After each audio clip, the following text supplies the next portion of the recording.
Doctor Ambedkar सांस्कृतिक भवन जो अंबाझरी का है उस मामले को लेकर 26 जून को एल्गार मोर्चा निकल रहा है। हमारे साथ में एडवोकेट विलास राउत है जिन्होंने इस मोर्चे को समर्थन दिया है और एक उन्होंने सोशल मीडिया पे एक पत्र भी वायरल किया है। सर, आपका IBM TV9 न्यूज़ और WH न्यूज़ में बहुत बहुत स्वागत है। आपका एक सोशल मीडिया में एक पत्र बहुत वायरल हो रहा है एल्गार मोर्चा को लेकर, क्या बताओगे?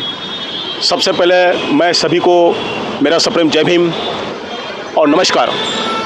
दोस्तों, ये जो एल्गार मोर्चा जो 26 जून को होने जा रहा है, इस मोर्चा के अंदर में केवल एससी लोग नहीं हैं, SC, ST, VJNT, OBC सारे समाज के पददलित लोग इस मोर्चा में बड़े तादाद में आ रहे हैं। उसका रीज़न मैं आपको बताना चाहूँगा, क्योंकि हमारी अस्मिता, हमारी आन बान शान डॉक्टर बाबा साहब अम्बेडकर, इनका जो भवन है कई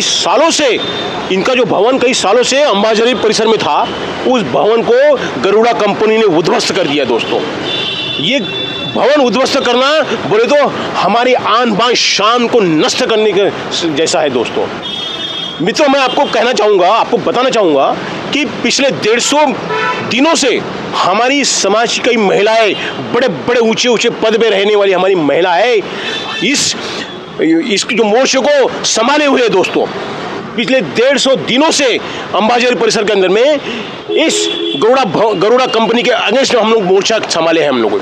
हमने कई वकीलों ने मिलकर गरुड़ा कंपनी के 4 जो डायरेक्टर थे, इनके खिलाफ में हमने FIR दर्ज करवाया है और अभी ये लोग इन्होंने अटक पूर्व जामीन के लिए कोर्ट में इन्होंने गए हैं। दोस्तों, हम लोग उसका भी पाठ पुरावा करें। दोस्तों, कहने का मतलब मेरा यह है कि हमारे इस नागपुर शहर के अंदर में, जहां नागपुर के हर कोने कोने में आपको बाबा साहब के अनुयायी दिखाई देंगे, इस बाबा साहब के इतने बड़े अनुयायी कि इस प्रदेश के अंदर में आज इतना बड़ा बाबा साहब अम्बेडकर संस्कृत भवन उद्ध्वस्त किया जाता है और बाकी समाज के लोग सामने आना चाहिए, वो खुलकर सामने नहीं आ रहे हैं। इसका मुझे बहुत दुख हो रहा। दोस्तों, क्योंकि भारतीय राज्य घटना के अंदर में बाबा साहब ने आर्टिकल 340 ये पहले OBC के बारे में सोचा दोस्तों, और SC ST के बारे में बाद में सोचा। तो बाबा साहब को चिंता OBC समाज के बारे में ज्यादा थी। OBC के लिए, महिलाओं के लिए बाबा साहब ने क्या नहीं किया ये सारी दुनिया जानती है। उसके बावजूद भी OBC समाज 85% होने के बावजूद भी OBC समाज क्यों नहीं सामने आ रहा है? क्या ये डॉक्टर बाबा साहब अम्बेडकर संस्कृत भवन क्या केवल SC समाज का था?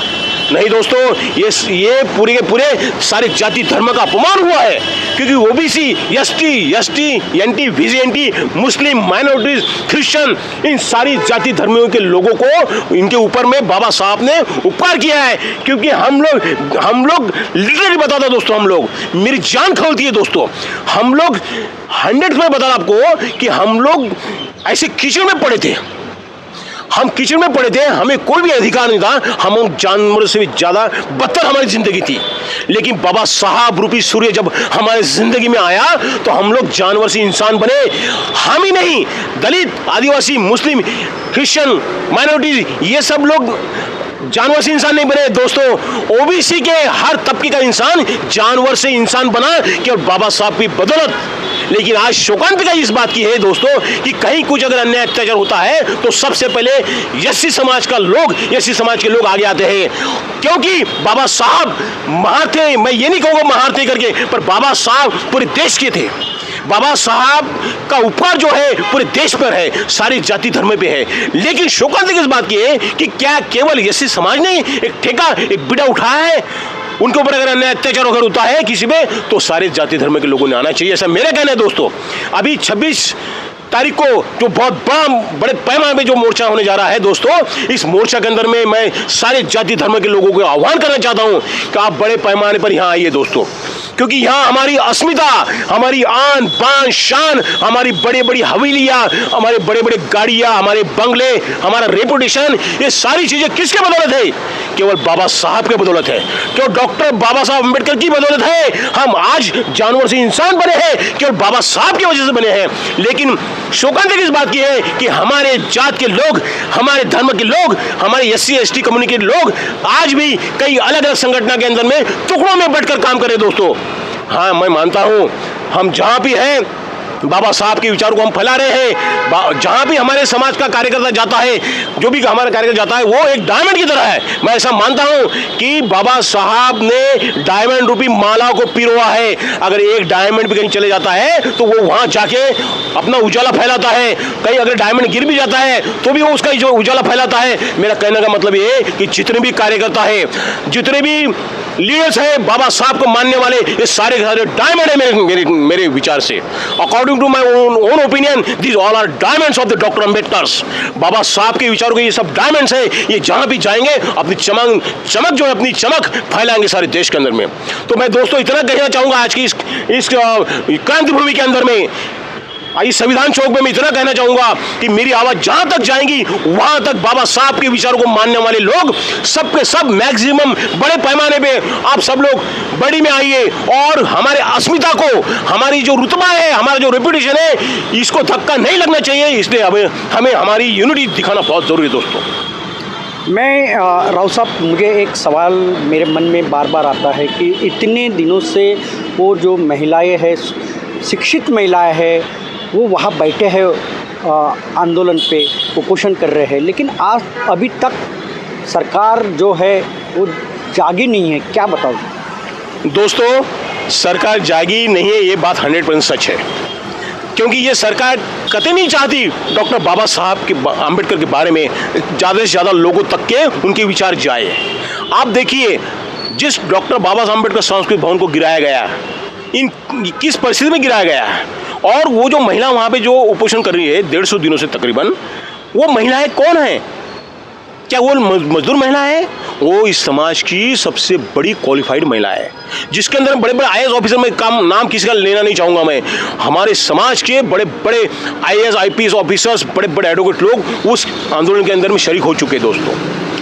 इस सरकार ने सोचना चाहिए कि जो सरकार इन SC ST OBC के बलबूते पर आती है, जिनके वोट के बलबूते पर ये सरकार चुनकर आती है, वो सरकार का उत्तरदायित्व है कि इनकी डिमांड्स क्या है, इनकी डिमांड्स की तरफ ख्याल दिया जाए। एक संभ्रम फैलाया जा रहा है इस आंदोलन को लेकर।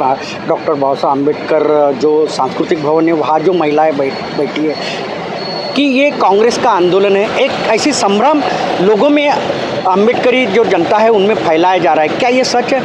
ये 100% झूठ है दोस्तों। आप जानते हो कि बाबा साहब के उपकार कांग्रेस, बीजेपी, आम आदमी पार्टी, राष्ट्रवादी कांग्रेस पार्टी, जितनी भी पार्टियां हैं, इन सब पार्टियों के ऊपर में बाबा साहब के बहुत बड़े उपकार है दोस्तों, ख्याल में रखो। क्योंकि आज ये नौबत आ चुकी है कि कोई भी पार्टी का कार्यकर्ता, कोई भी पार्टी का कार्यक्रम रहा हो ना, वहां पर बाबा साहब का फोटो पहले लगाया जाता था। पहले शोकांतिका ऐसी थी कि बाबा साहब के फोटो को कोई इस्तेमाल नहीं करता था, पर उनको पता है कि बाबा साहब के विचार को मानने वाले आज बहुत बड़े तबका बाबा साहब के विचार को मानने वाला इंसान है यहाँ पर। और अगर हम लोग उनके तरफ दुर्लक्ष्य करेंगे तो आपकी हार निश्चित है दोस्तों। इसलिए मेरा ऐसा कहना है कि सरकार का उत्तरदायित्व बनता है कि जितने जल्दी हो सके उतनी सारी डिमांड्स जो है इस डॉक्टर बाबा साहब अम्बेडकर सांस्कृतिक बचत भवन की जो समिति है, ये समिति जितनी भी डिमांड्स है जितने जल्दी हो सके उतने कंप्लीट किया जाए। अदरवाइज इसके बहुत भयंकर परिणाम इस बीजेपी और इस शिवसेना की जो सरकार है, इस सरकार को और पूरे इंडिया के अंदर में मोदी सरकार को बहुत बड़ा धोखा होने वाला है दोस्तों। क्योंकि हमारे तन मन में आग लगी है, आप लोगों ने हमारे बाबा साहब के विचारों से खिलवाड़ किया है और हम मरते दम तक याद रखेंगे दोस्तों, ख्याल में रखो।